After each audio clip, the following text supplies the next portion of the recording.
मी पूनम कदम. मला heart blockage detect झालं सप्टेंबरमध्ये. डिटेक्ट झाल्यानंतर माधवबागमध्ये 3 महिन्याची ट्रीटमेंट घेतली आम्ही. 7 दिवस ॲडमिट पण होते. ॲडमिट असताना बराचसा चांगला रिझल्ट होता माझा. 99% चांगला होता. त्याच्यानंतर 3 महिने पण चांगला रिझल्ट आहे माझा. फॉलोअप 3 महिने बरंचसं वजन कमी झालं आहे. 7-8 किलो वजन कमी झालं. ह्यांचं डाएट वगैरे स्ट्रिक्टली पाळलं तर सगळंच व्यवस्थित जातं आहे. त्याच्यानंतर मी नेक्स्ट फॉलोअपला थोडासा आम्हाला त्रास होत होता, म्हणून आम्ही परत येतो आहे दर महिन्याला. पण म्हणावे तसे रिझल्ट्स अजून आलेले नाही आहेत. पण पहिल्या 7 दिवसात 3 महिन्यात चांगले रिझल्ट्स दिले डॉक्टरांनी.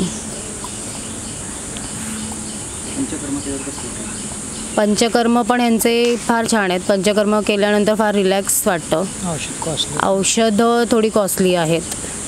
तर मेडिसिन्स आणि प्रत्येक ह्याच्यासाठी मेडिसिन्स डबल घ्यावे लागतात. पण ठीक आहे, पण त्याचे रिझल्ट्स पण चांगले आहेत, पण कॉस्टली आहेत.